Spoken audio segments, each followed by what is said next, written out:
on a farm is a funny old thing. Follow through with an elbow swing. Life on a farm is a funny old thing. Follow through with an elbow swing. Charles, saying hi. He'll punch you in the eye. Charles, saying hi.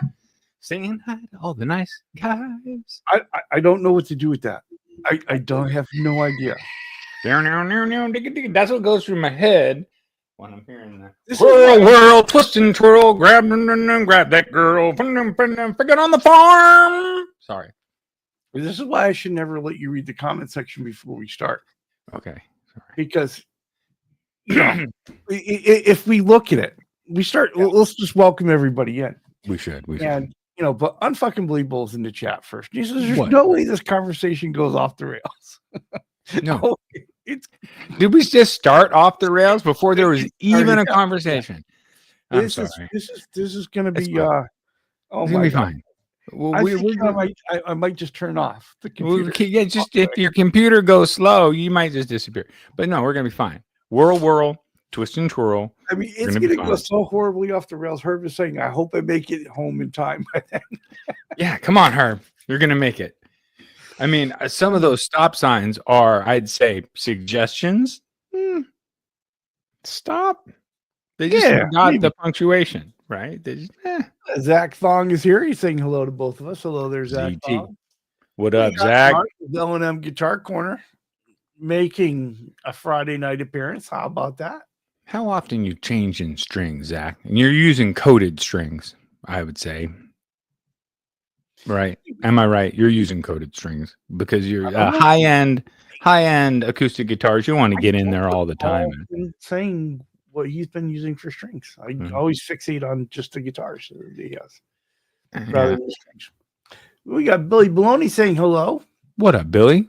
And we got brother Dan Gorman in the chat. Billy. And Dan. Glad that you're here, Dan. We got Patrick Trice saying good day, eh? Good day, eh? Dan Gorman, Dan Smith. He was a guy who worked for Fender.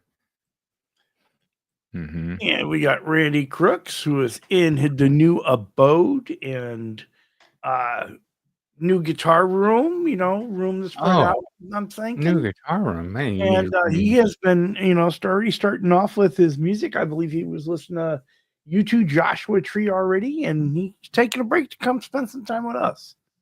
I love that. Joshua Tree is awesome. Yep. Yeah, I want to go to the Sphere and watch, it doesn't have to be U2 there, but just any kind of cool show on that Sphere thing in Vegas. That would be killer. We got Michael Crossley saying, "Can we talk about intelligent tone design?" Well, we're gonna try.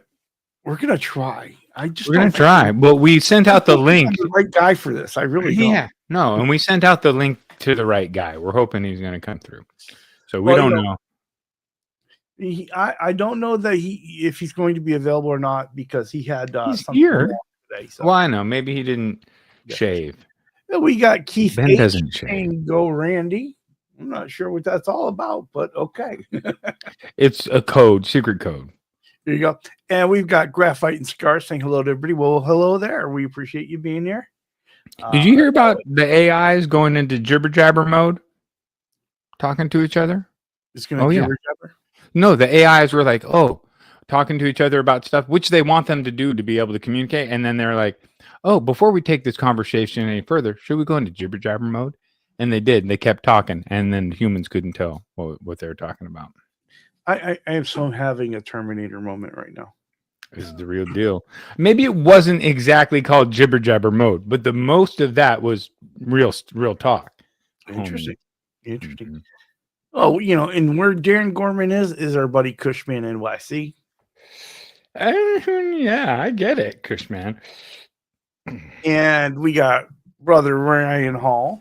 And Ryan, I know we've been kind of going back and forth on the email. And if you're available this Sunday, I would love to have you on, bud. So that's cool. So it's Ryan's birthday 2 days ago. I apparently in the chat someone was wishing happy birthday. So okay, here's the real shame of it. What? My week has been so busy that I have no memory of most of the days. It's all they just ran together to one long, painful day. Operating with a migraine all day today. So Happy birthday to you, random man. Happy birthday to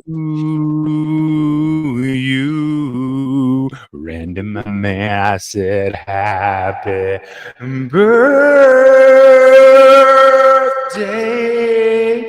my man.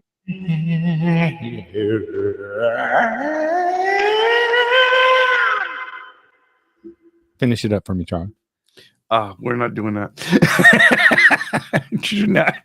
Hey, to you. That's it. All right. There you go. And we got Eddie Faye saying hello, Charles and Seth and friends. Let's take it off rails right now. Are you all pondering what I'm pondering? Well, I think so. 50s, 60s, 70s, 80s, 90s, 2000s. Macaroni. Hey. 2010. What's your favorite decade is a good place to start. Because we could go decade dimensional kind of off the bat, right? And then we could break it down further. But we were talking about this in the green room. There's a whole bunch of different directions. Yeah. You can. Well, we want to see right where they want to go. But decades is a thought starter for people out there, and we could describe what it was about different decades, maybe that brought, because it wasn't even a sound before the I guess late 40s, early 50s. It wasn't even a thing, and then it came around. Well, let's finish saying hello to everybody before we get too far. Yeah, no, for sure. I'm sorry. We got all these people. Say hello to Eddie Faye. What up, Eddie Faye? Keith H. wishing Ryan a 2-day late happy birthday there. Keith H. And we got Marcia Murray, a fellow Texan here in the chat, saying howdy. And what up, Marcia Murray? Howdy. Right? Howdy. I say howdy all the time. It's a howdy thing. I say howdy. If I'm walking with my wife on the death march that she takes me on all the time, if we walk by people, I usually say howdy. I used to have a cowboy hat. I think my wife threw it away because I haven't seen it around, and it was really ratty, She might have thrown it away, Charles. There you go. Well, we got Time Surfing Alien here with us, and he's hello there. Fine. And we got Kent Hip Metalworks saying good AA. What up, Ken? Hip. Yeah, let's see. We got Marcel LeBlanc. It was Marcel's birthday the other day. So happy birthday, Marcel. Happy birthday, homie. That song was also for you. And that was why I used my man. And I only know that because I'm stalking Marcel. He doesn't know it, so don't tell him. That's weird. That's weird and a little disturbing, but acceptable. Acceptable. Totally. That's right. We got Steve Reeser here saying hello. And Steve Reeser is going to be the guest on Ben Coon Show on Sunday. Oh, very cool. Sunday sucks for me because I always try to catch Ben's show, and I'm always hoping that the last kid of the day will cancel their lesson or not show up. Mm-hmm. And then I can bail out and I can usually log on. But other than that, I'm stuck. It's not terrible, stuck playing guitar, but it's not hanging out. Yeah, you're doing something there and you can't be here. We get it. Yep. We got Ian's Guitar Shack saying hey there, and this is a guy knows some things about some tone. That's and I get it. Yeah, you got a lot of gear, you got a shack, you got it down. Blue Box has been acting as my brother's personal guitar mentor and tutor. So that is kind and fantastic that you're doing that, dude. We got BC Rich 581 saying hello to all. We got brother William DeSilva with the what's up, dude. What's up? There he is, brother Ben Coombs. Oh, what? See, that's what I was saying. He could be here. I mean, that's very kind of Blue Mox to kick down. I'm going to say this, and I'm going to leave it there. But brother Ben has been collecting water today. Collecting what? Water. Collecting. That's a good thing to collect. And that's all I'm saying. I'm leaving it there. Well, I mean, you want to? No, I don't. I think that I'm leaving it there. Rain catchment is going to be the next solar thing, like solar power was. Oh my! Because it makes so much sense, Charles. If you have urban flooding, right, that happens when a lot of rain falls at one time. What if you, instead of spending all these billions of dollars in infrastructure to build a bigger dam to send the water here and there, spend the money on all these individual houses so that they can catch 2,000 gallons each? and then use it on whatever they, or slowly disperse it back out rather than having it all hit at once. It would be anyway. I don't know how we got on rain catchment, but I have strong feelings about that, my friend. I'm sure you do. Yes, I do. We got Brian here searching for tone with us. We appreciate it. Hold on. We got a new name in the chat. Hunter Tap.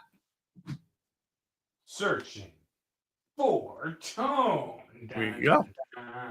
Found it. So we got a new name in the chat. Honey Tap, welcome in. Appreciate you. And we got River Docs here with us. He says he's here. He's too tired to type, so he's just going to lay here and listen. And we appreciate you, buddy.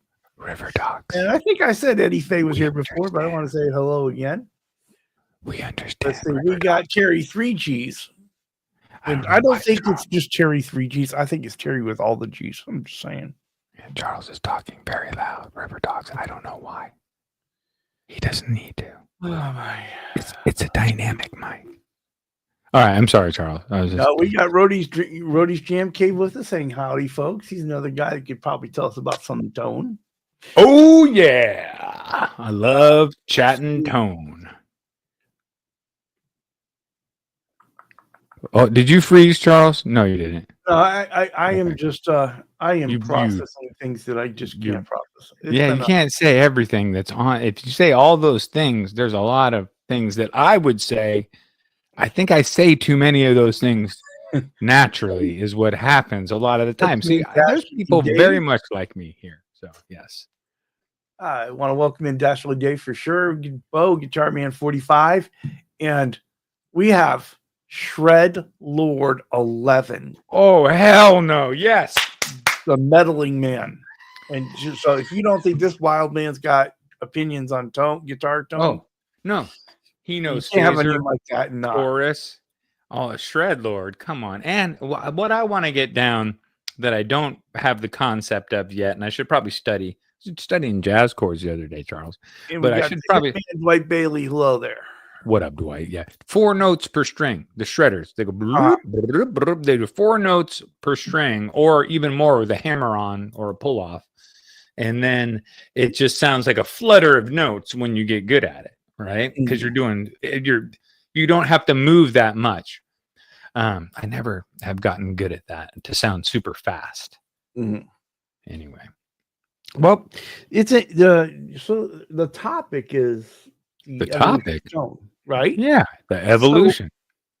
So, and I remember this was on the list of, for those who don't know, Seth and I pitch ideas back and forth, usually Thursday nights, because we're that organized.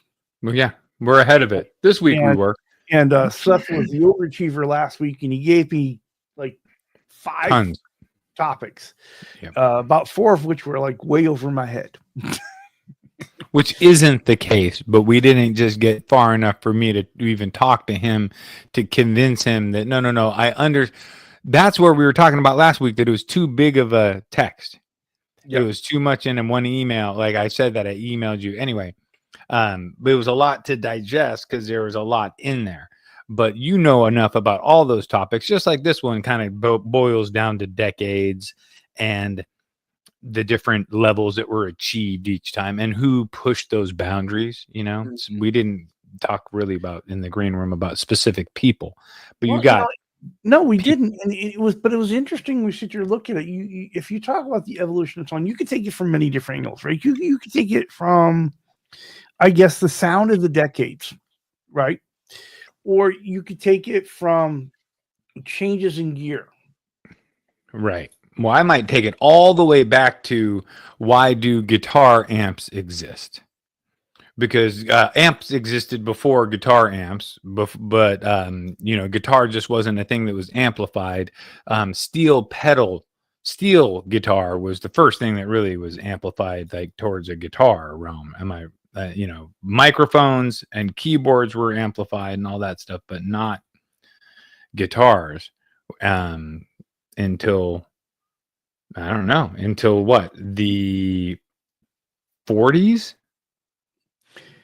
I believe, we start seeing some of the first amplifiers in the early 40s. Yeah, there may have been something in the 30s. I don't know, But then by the 40s, it was like a thing. And It then started between becoming- 40s and 50s is when the and first by the 50s, you really start seeing it. Fender was doing it by the 50s. And Fender helped to seriously bring to life the guitar specific amplifier. So what we at least in America, because things were happening in other countries too with amps. I would Right there. Yeah, there's people building overseas. 47 Fender. All right. Thank you, bud. I appreciate it. It's kind of late, right? I figured that somebody was doing, but Fender was one of, Oh, hello there, saying, brother Ryan. Welcome in. yeah, But, we appreciate you. well, so it's really, I guess you could probably take this from many different angles. And so I think it's really interesting to see what the chat wants to talk about in terms of the evolution of tone. And one of the things that I've always tried to do on my channel and on our show here is I've never tried to pretend to know something I don't. Right. And so I'm kind of seeing myself on this particular topic in this particular journey as help me understand. Well, you lived through it, so you listened to the evolution of guitar tone. You may not have been turning knobs since you were a kid, but you listened to the evolution of guitar tone. So I think guitar tone started very simple, very clean, and then it's, became more and more overdriven. And then you have, in my personal humble opinion, like one of the key players in overdrive and distortion was Muddy Waters. Mm-hmm. And that just came from, the saying, Muddy Waters invented electricity. So yeah, Muddy Waters like really did it and played at that level that just drove the amp to people were like, what, they sound like that sometime? Right. And then so people, and the people that made the amps initially were like, what are you doing? Turn it down. You're breaking the beautiful thing that I just made you. Mm-hmm. And then it took them a while to come to terms with, oh, that's the sound that you want. And you're going to do it regardless. Why don't I make something that overdrives and gives you that sound with a bigger preamp or whatever it is that they do to, allow it to overdrive and sound crunchy without so much power burning the speakers out. So. Well, let's address Eddie's question here. He says, are we limiting ourselves to electric guitar tone? And I would say no. Why limit us, right? I mean, there's still a whole lot being done with acoustics, and acoustics came first, and there's a marriage between electrics and acoustics, right? So in the digital age of new modern concerts, the way that they can broadcast a really well mic'd acoustic guitar will give you chills. Like, because the vibration that they send out into the audience is so good and such, and a good acoustic guitar will make you cry anyway. Just hearing how beautiful and crispy. You have a Martin, don't you? No, I have a Guild. All right, you've got a good, but not like high level. You get to this level where they start to sound, and then you get to a level where it's like you just spend money for no reason. But there is a level that is like this, oh my god, and it sounds like that for a reason because it's built really, really well. Well, we've got Michael Krause he says amplifiers make guitars louder, so they displaced banjos. This is why guitar amps are the greatest invention ever, because they displaced banjos. Yeah, they displaced a lot of, because I mean, you think about it, it used to be big bands. They displaced everybody. Like, they took the entire mid-range. They were knocking out horn sections quicker than Mike Tyson in the ring. Like, guitars were like the thing. Luckily, they're kind of easy to, I mean, not easy to play, but if you're a musician that is really talented at another instrument, you can probably adapt to a guitar. Mm-hmm. I would think, because most musicians that I know, that I do know a few musicians that don't play any guitar that are talented at other.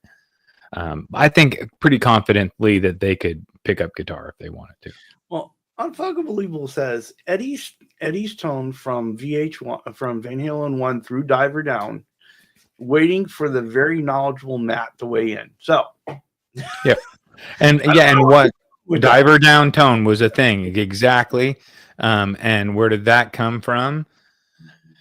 Humbucker invention, big amps invention, like, there's a whole list of things that they were using at that time. That's what, 80s? And Eddie was an experimenter, right? He was always looking to see what he could do. The weirdest thing, is that everybody wants to read, everybody's got to try it at least once, is the drill, right? The drill on the right? No, I've never done it. Randy, please don't be mad at me. Tell me what band Terry Kraft plays in. Or the rest of the chat scold me for it because I probably should know it, but because it is Kath. Yeah, Chicago. Oh, okay. Thank you. All right. Enough said. Yeah, there's some amazing solos. Yeah. BC Rich says Rickenbacker frying pan was what, about 1935, first electric solid body? Huh. Yeah, Rickenbacker frying pan. And of course, with a name like Shred Lord 11, the meddling man, of course, the Metallica early, he loves the Metallica early eras, right? Yeah, makes sense. So I wonder, Shred Lord Metallica, man, if you know about the settings for the Mesa high gain channel, like it's like a Nintendo secret setting. Like it's a setting that you would never think to put your amp at to get a good tone. And it's funny because a lot of the other tones, they're okay, but they're not, great. And then you dial it to this weird way that, I'll spill a little bit of the beans. Like, no, the bass is all the way down. Right. The mid is all the way down. I mean, most guitar tones are not compiled of that. And then your treble is like cranked, but it does this thing because it has a presence knob and it dials in this crunch that it's crazy. Anyway, it's like a secret Nintendo. You know how Nintendo had the click up, click down, click to the left, click to the right, blah, blah, blah, blah. It's this weird thing that you'd never expect to sound that good. So I don't know who invented that, what decade that happened in, but thank you, sir. I like it. Stop, huh? All right, so we got Billy Baloney, and he is sitting there saying he thinks that Paul Burleson with the Johnny Burnett rock and roll trio, Train Kept a Rolling, might have been the first overdriven guitar tone, in his opinion. Well, I'd say check out Muddy Waters because that was happening in like what like right after Fender amps came out. Because that's, I think, when he got his hands like 48 or something. And Graphite and Cigars says, guitars were amplified so they could cut through the big bands and actually be heard. Exactly. Trying to keep up, and then they cut everybody out because people are like, ooh. Until amplification, guitars were kind of a background instrument, really. Yep. Yeah. Yep. And then Les Paul did these recordings back in the day, in the early 50s, that were like the first time that they had recorded guitar in a weird way and dubbed it and overdubbed it. And I can't remember the names of these songs, but there's like 4 or 5 of them that are mainly instrumental. And they blew everybody away because they'd never heard guitar like that. I'm sorry, I got to interrupt you because this comment needs to be put up right now. I'm going to come back to Eddie Faye's comment here in a minute, but William Silver, guitars are amplified because duh. Yeah, right. You can't hear it other than that. I love it. It made me giggle as soon as I saw it because that's the way it should be. That's why. Yeah. And Eddie Faye says, well, there's some amazing, Eddie Faye says, there is some amazing sound engineering and performance halls for all instruments, taking into account for reflection and absorption of sound, as well as channeling it out to the audience. Totally. Like the clamshell in Golden Gate Park has that reverberation effect. It's built and designed to do that. It has great sound, crazy sound. And Herbert Fireside Studios is a piano player that's trying to play some guitar. If he's just trying, he is being very successful. So that's what I'm saying. He's a piano player, and look how good he's transferring over to guitar, doing great. And we have our buddy BC Rich 581, saying Rocket 88 was the first song with any distorted guitar on it sometime in November 1953. 53. Okay. Oh, Rocket 88. I think I know what you're talking about. Yep. With a actual. Now, how did they distort it? I know one of those songs early on got distorted because it was a broken speaker, and they just recorded with it. And there, I forget. Anyway, there's a lot of cool shit that happened back in the early days before they, and then Stevie Ray Vaughan came around and was. Well, we have a public service announcement here from Guitar Man 45. Bo says guitar stands from Ola music suck. Oh, he didn't have a casualty, did he? Not like somebody had an experience. Oh, man. I'm so sorry to hear that, dude.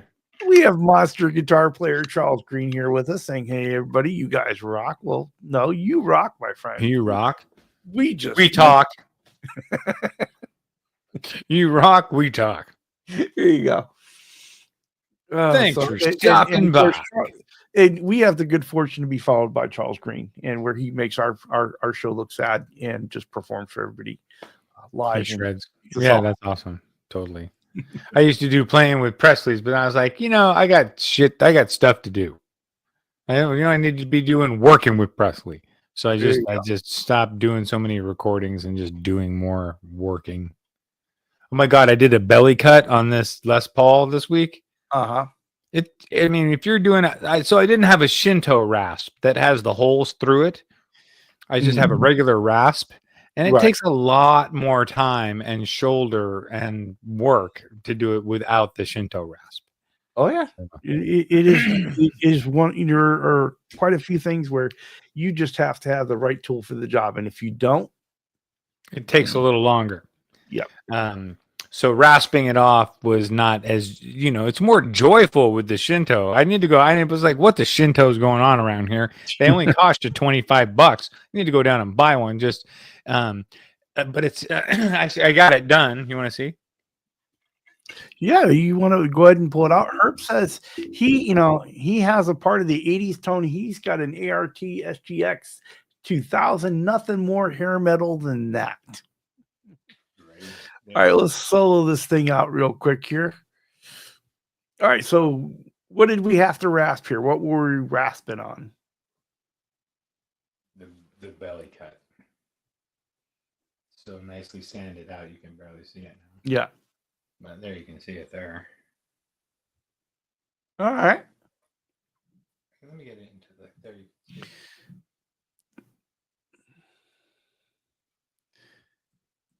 Yeah, it looks like we had some fun with that. Took a lot to go that far. So you did that all. So you created the belly cut with a rasp, or did you? That's an existing belly cut. No, it's not. It's not existing until I made it exist. So it's just a flat back. Right, it was a flat back, and you did the belly carve yourself. I just took my French curve, right, the little plastic French curve. And I pulled up a picture of the access ones that they make and just watch where it comes off of the round hole where the switch goes. Mm-hmm. And it just does this easy bend back over to the other side. So I just kind of copied that in. And then with the rasp, it's really ugly work when you start doing it. You're like, oh my God, I'm destroying this guitar. And then I got going. I was like, this is taking way, way too long. So I'm going to break out the chisels.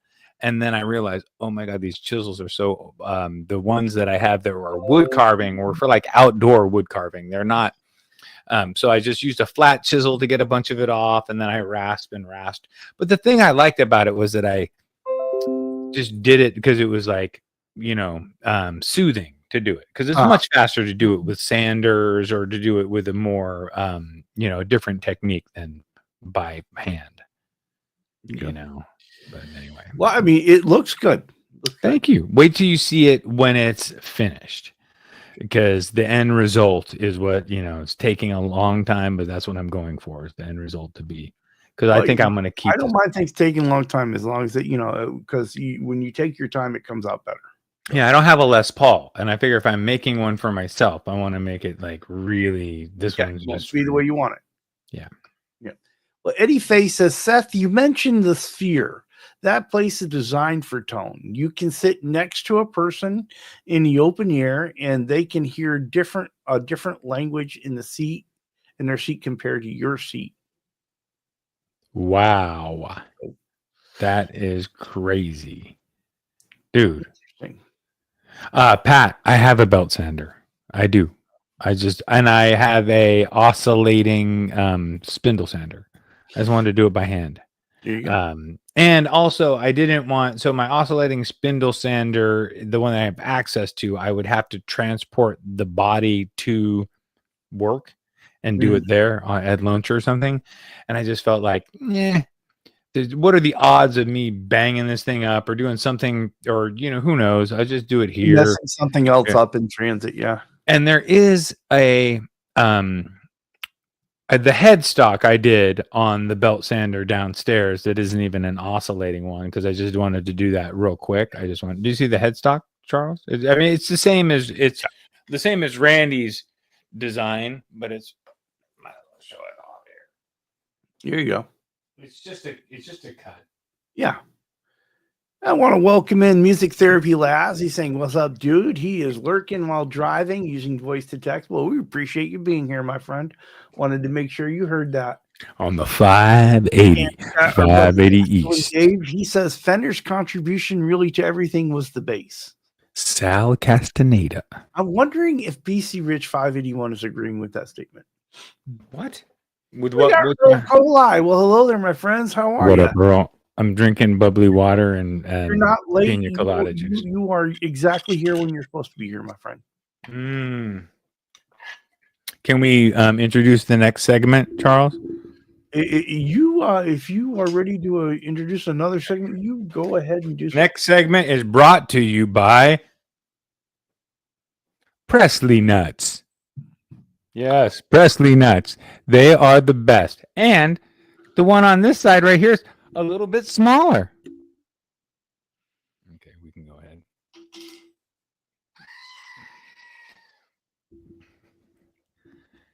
The one on that side is a little smaller, Charles. It fits a telly. Not a Les Paul. You gotta have there's two. Yep. Double D. Yeah. So this segment was already a failure as soon as it. They are comparing gear in the chat. PC Rich 581 says Herb at Fireside Studios. He has the night bass from ART, and they're all and all the presets for the SGX 2000 and 200. 200 really uses. And 200 really uses bass presets in a pedal board that shorts out intermittently. So you gotta love the 90s. Yeah, love the night. Yeah, a lot of solid state stuff, 90s, but a lot of grunge tone, big speaker sound, Smashing Pumpkins. Love it. Love the tone of the 90s, punk, metal, thrash. I mean, even Creed. Come on. Good well, tone. Ryan is adding into the chat. He says Ed used to melt down pickups just to try to cost them and cover them in wax, which helped the humbucker pickup quiet down. So he's talking about waxing a humbucker to quiet it down. Yeah, he wax potted or double potted, or people started epoxy potting, and that's still a thing. People epoxy pot, and that's the thing.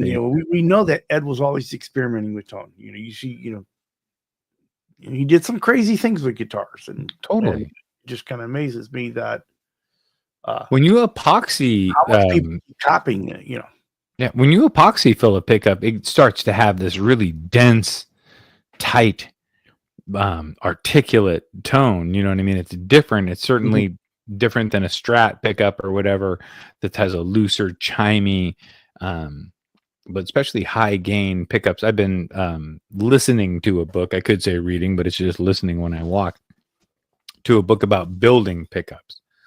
but not because I want to build pickups, but I just want to be able to choose the right pickups for the builds that are the right situation. Although I don't think it matters. It's the first thing people change. No matter what you build them, what kind of guitar, they always want a different pickup. See, Michael Krause has something in the chat that I haven't seen this before. He says, "Isn't the story of Train Kept a Rolling that a tube was partially unplugged?" So that became part of the tone of the song. I don't know. Yeah, that's a good one. See, that's part of the lure. Who's got the real down low? Yeah, Riverdocs knows. Riverdocs knows. Riverdocs knows everything. Come on, he knows already. I want to say hello to Edwin Green. I did put his comment up there before, but I didn't get a chance to say hello. So hello there. What up, Edwin? Yeah. Therapy Last says, yep. He's going to say, why not use a sander with 60 grit and grind it out like that? But I can see the arts and the Shinto rasp and all that. And yeah, so it's just a different way if I was in a factory trying to train people how to make me the most money to do it the quickest, you can do it hella quicker. But you can also avoid the wife. This means wife when you have it upstairs. Well, Graphite Guitars, he says, if you look at Les Paul and Chet Atkins, tone for decades. Prove them wrong, folks. Prove them wrong. Tone for days. Yeah. And I think BC Rich was responding to that earlier comment that we put up. And he says, yeah, they were shifting tubes around for that song. Interesting, kind of checking out. And Laz is saying he thinks the direct mix into the mixing board, the sound of fuzz they used on Satisfaction for the Stones was supported to emulate a horn sound. Huh. The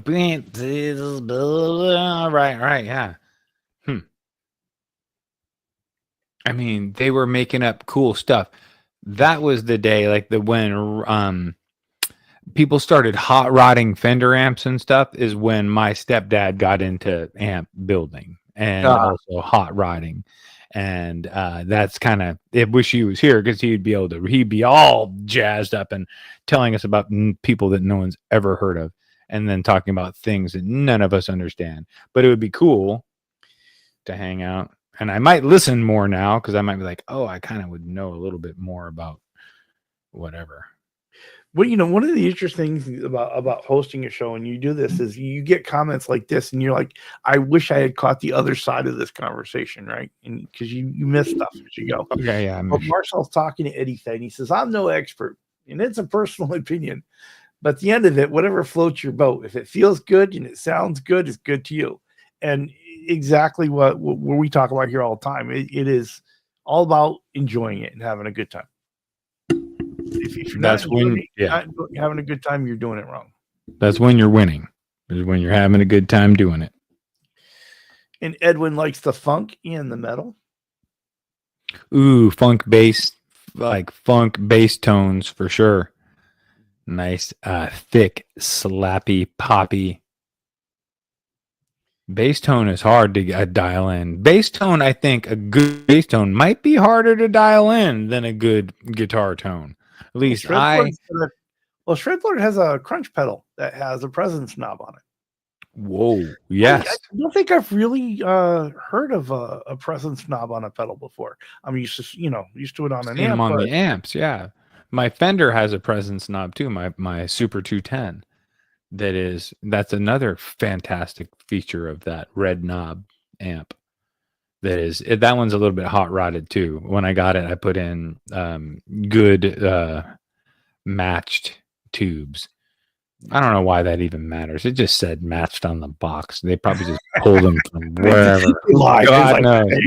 They had nothing. It's like unleaded gasoline. And it all comes from one tube. Buying premium. Well, we got Ted Talks Guitars and Life. He's saying, "What's up, folks?" Well, welcome. Ted Talk. I love it.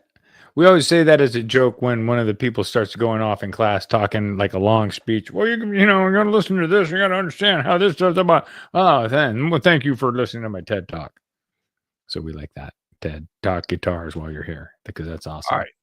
So I've been waiting for Ian to chime in on some tone stuff, right? Hell yeah. Waiting. So here it is.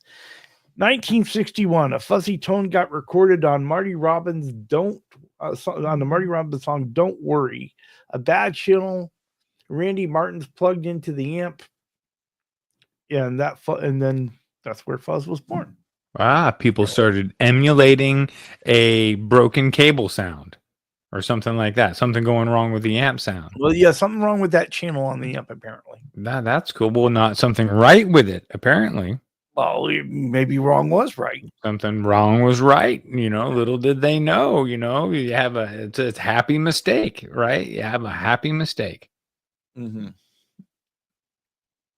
I think a lot of things happen that way. They find a lot of stuff happens by accident. So they find a bunch of stuff. I love Ryan. He says, Edwin, I try, but why mess up a record of screw-ups? Trying to think, also there's albums like Diver Down is a great one to say guitar tone. I would say that Pink Floyd The Wall for me defined a lot of how I wanted my guitar tone to sound. So I think I molded a lot of my sounds, my solo sounds. I think I might be trying to be Gilmore-esque. Here you go. That's a good way to go. In my dial in, right, for solo tones. Because I don't know. I like that saturated, but not metal saturated. A lot of delay. There's reverb. There's chorus. There's sometimes phaser, not a lot of phaser. I've recently started playing with the Rockman setting. It uses a lot of phaser, and it's so much fun. Just crunching with the right tones is so much fun. You don't even have to get into playing. Just crunching around is fun. Well, Zach Thong's got a gear update for us. He says he's got some stuff in today, and nothing too much, just the Pedal Train Novo 24 pedal board. Well, Zach, let me know how that works out for you, because I am in the market for a pedal board and kind of looking around for one that I want to get my pedals out of the boxes a little bit here. Yeah, just get them on something. I mean, you could even just build a piece of wood with a power strip attached to the bottom of it, and that would allow you to get them out of the box for nothing if you have scrap wood at the house. And Ian is sharing wisdom with us. Is Josh from JHS is educational sometimes, so you can learn some stuff over there. Absolutely. Oh, about tone dialing? Yes. And actually, here's the thing. You want some live tone dialing knowledge? Go watch Ben. Because you could ask him while he's playing, hey, how do you get that dialed in? What are you? Then he'll look behind him and tell you what he's rocking, which is kind of cool. There you go. He talked a lot about wet, dry, wet, and just wet, dry. And got me stoked on getting a secondary stereo pedal so that I could run it to 3 to do wet, dry, wet, which I kind of found out that I just like the 2 more than fiddling with the 3. The 3 is cool, but I'm in a small room. If I was in a bigger place. So was it just too much for the room you were in, or is it just not your style? Probably too much for the room I'm in. If I was in a bigger, wider space where I could really get separation and hear the center one better, the center one just seemed like it was, I don't know. It wasn't as, it was too much for this little room. This is a small room that I'm in. But it works for what it is, for a guitar playing studio and a small single person guitar building studio, works great. With the big tools in the garage. And going back to that question before where someone said Fender's contribution was the bass, and we asked BC Rich about it. Well, he says, to be honest, Leo invented the P bass, the jazz bass, and the Stingray, which really are the 3/4 of all the basses made today from one form to another. Yep. And even though he's not a fan necessarily of them, those basses, right? Yeah, I get it. Props, yeah. Yeah, no, got to give him props for that. Like he may have stolen the guitar idea or saw it budding and designed his own ideas into it. But he really kind of was the first one that brought the electric bass to the table. That was that was a great thing. Eddie Faye says your next experiment is to dip pickups into tree sap. That's the rumor. Ooh, into maybe some kind of special sap. Huh, it'd be too stinky, dude. And then you can't ship the guitar anywhere.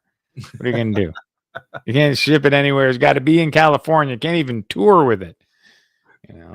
And Last says, "Oops, just noticed I'm way behind in chat." Well, I'm even further behind.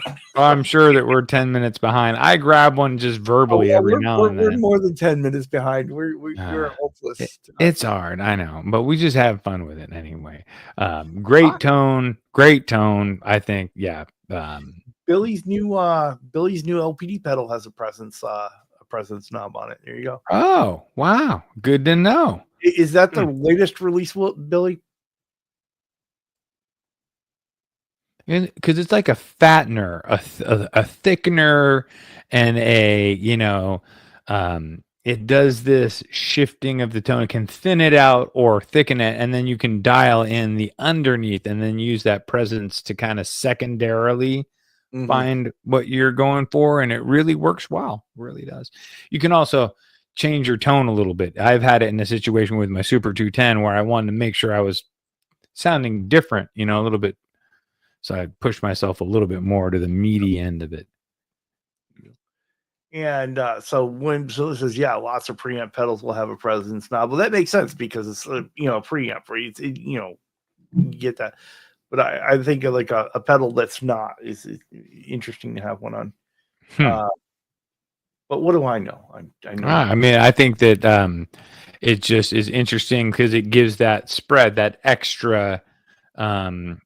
Once you've already dialed your basics, then that presence is like almost a secondary treble, mid, and bass kind of all together in a way. I mean, it'd be neat to have somebody who knows more about the pedals describe or about that presence, what that feature actually, I'm sure it's wired up different ways for different manufacturers, but what that's really manipulating, in my opinion, I think it's doing all three, bass, treble, and mid at one time to get within these specific parameters that they've set that sound from thicker to tighter, right? To like really tight and rigid and pingy to being looser and big and meaty. That's why I like it, because you can really one dial change your tone quite a bit. Yeah. Well, Dasher Dave brings up another interesting one, and I've heard about this before. People have taken knives to their speaker cones, right, to change the tone. Yes. And following up on that, BC Rich 5E1 says, "Yeah, Dave Davies from the Kinks like to take a razor blade to speaker cone." And yeah, I get, yeah, you can change that sound of how that speaker sounds and whether it, how it vibrates or whether it vibrates more. Yes. Or whatever. It's funny. I've got a speaker accidentally put a hole in, and maybe I'll just install it and play it. Don't. And see what the tone does. You can, or you could just buy a inexpensive pedal and throw it in there and have some fun, because it's better to keep that speaker clean and moving the air and have that happening cleanly, and let the distortion come from something within the signal moving the speaker, rather than breaking the speaker and having the distortion come from that the air moving terribly. Yeah.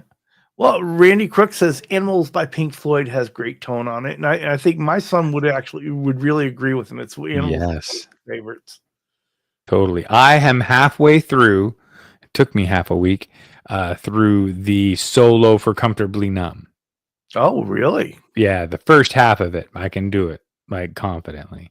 And then you get down to there's where it does double stops on the 7th. And then there's a couple of runs that I just have to sit down with and just work on that half of it.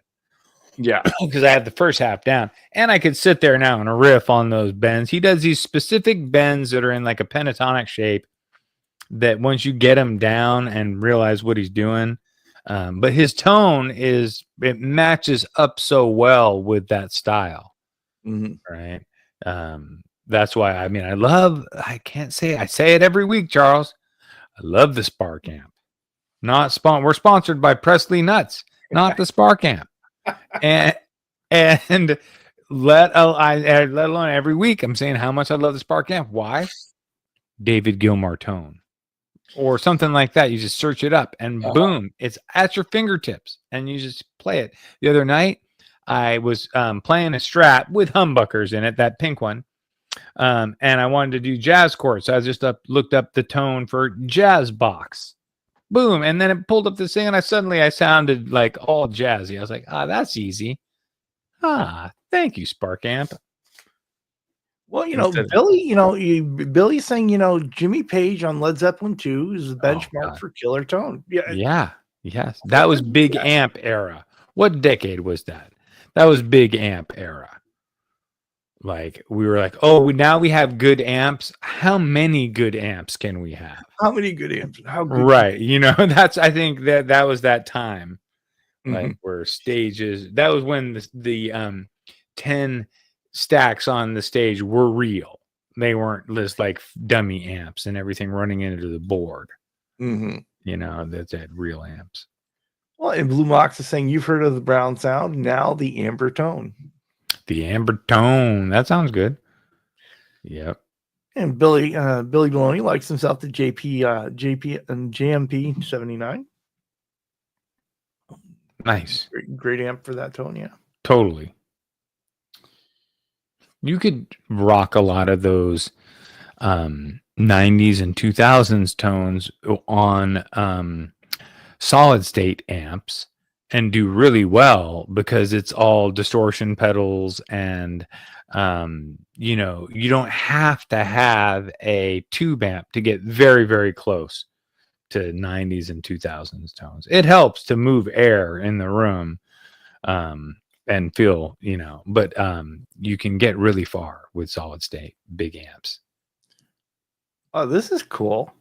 Joe McGraw says, just gave my son a 2K birthday present. The kid's really talented, been sober for a year, and his band is almost finished mastering their first album. That's amazing. That's cool.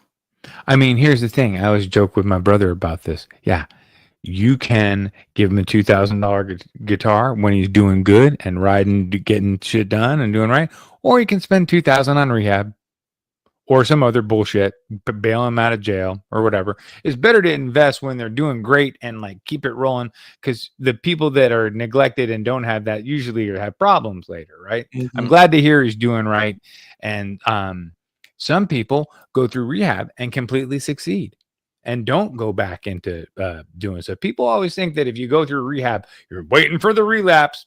Here it comes. Oh, they're going to cry. Like, you know what I mean? You got to have faith in people and let them go out and rebuild their life. I think it should be called reset, right? Because you want to reset these people and get them back into a productive life. You don't want to tell them, oh, you're a broken, diseased, screwed person who can never touch anything again because you just can't handle it.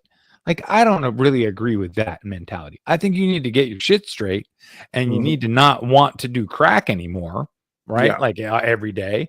But like, can you not, let's just agree, you just put it down for a couple years and then you see if you want to have a beer later. Anyway, maybe that's wrong. I'm not a psychologist, but I don't know, but I've got a question that maybe you could answer. Yeah, right. All right. Eddie Faye says, he's asking, can you make a guitar amp out of using Dayton audio exciters and flat panels versus cones? I would use the Jim Jams and slap them inside the flip flap. And then what you do is you just bolt that down to a Ramajamma, and then all that connects to a flam style. And then once you do that, you just plug in and you're good to go, homie. That's what I would do. Yeah, and make sure to tighten down the shimmy shammy, right? Right, because I had no idea what he was talking about. So that's my answer. So now we're on equal ground. Yeah, sometimes you fake it till you make it. You just say, "Yeah, man, I would do that. I'd do what he said. What he said sounds smart." Mm-hmm. So Michael Krause is saying, was Zeppelin 2 big amp or was that a Telecaster into a Supro? Ooh, I can't answer that. I don't know. And I'm not making it up. I'm not. What's that one little Fender amp that so many people recorded out of? That's like a little Fender amp that gave so many great tones. It's a classic deal.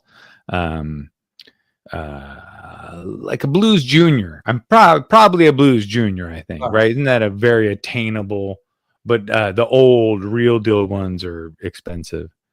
Yeah. Mm-hmm. Dasho Day says he was at a show where the guitar tone was 2 100 heads cranked. Yeah, the 412s were turned around rather, not to overpower the house. Dude, I remember people doing that. Yeah. Turning 412s around to not destroy. But I remember leaving concerts and it felt like Testament, dude, in the Ninth Testament. Mm-hmm. And maybe it was Megadeth, but I left and I felt like my whole face had been vibrated by the speakers. Maybe it was really good for my skin or whatever. But I'll tell you, it was like your head hurt the next day by over speaker. The Champ, Jeff K, you're a champ is what you are. And the Princeton is for the, but I think I was thinking Champ, but the Princeton is another one that's a little single deal. That's a high end. Mm-hmm. And so Eddie Faye says, if others have watched Jim Lill's YouTube channel about scientific pursuit of where guitar tone comes from, you need to watch his series of experiments. And I've watched several of those, and they're really good. It's really entertaining. Oh yeah, that sounds awesome. Sounds a good story about amps is the guy singer for Toad the Wet Sprocket. When he was a kid and they were How did I know you were going to work Toad the Wet Sprocket into another show? Because it's a fun story about amps that I know that involves him. That's how. So he, as a kid, bought at like either a garage sale or from his local neighborhood. It was either a Fender Champ or a Fender Princeton, like a badass amp, but it didn't have a distortion channel, right? Mm-hmm. So he's like, "Oh, I hate this amp. I'm never going to use this amp." So he puts the amp and doesn't use it for many, many years. But then, like the dream for all of us, can you imagine the dream going back like 20 years later to your mom's house or whatever? And now that you know, that little Champ.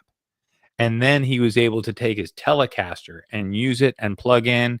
And oh man, the sounds that he gets out of that little amp that came to him, like it was probably it's pretty old, right? It's like worth money just because it's old and cool. So the way that it came to him was epic. Like and now you're a musician who gets paid for writing songs, so now you're writing it with that amp. I think that's cool.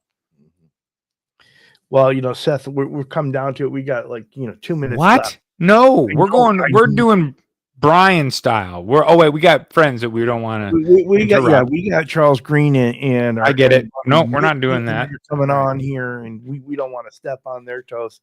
I don't know if I got Brian stamina anyway. That guy can do it. He can go, and he does it by himself. And I like the segments. We talked about segments. We were gonna, believe it or not, we had thought segments, but then we thought this is too much fun. Just rip rapping.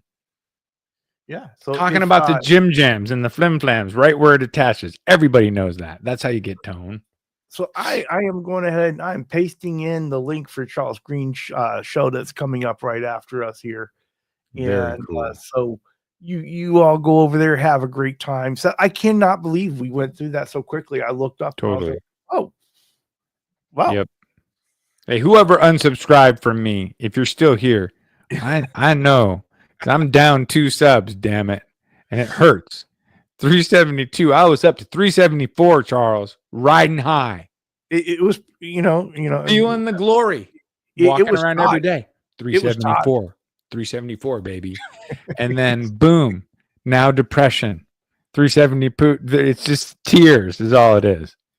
Anyway, I'll make a video eventually. That's actually the link to this one. I didn't copy the link. Oh shit! Yeah, everybody join us now. Everybody join us now. That's funny. We should do that one night. We need to just let everybody join us. Hold on. They're just starting. Their theme song hasn't even started because the algorithms. Yeah. So he's going to send the link there. So I think so. What we're going to do is we're going to go ahead and head out. Want to thank everybody for being here, and we're going to have a good time. We got a guy. Of course. Here. Well, hello. Right. There. He's here immediately. I love it, dude. Fastest clicker in the West. Out the door here. He wins. Will you get to buy us a sandwich when we come to your house, right, brother? then. All right, everybody, have a great weekend. We will see you around the YouTubes. Go on over to Charles Green. Make sure you left the green room too, Charles. He didn't want to hang out with us. That's right. He just went all the way out.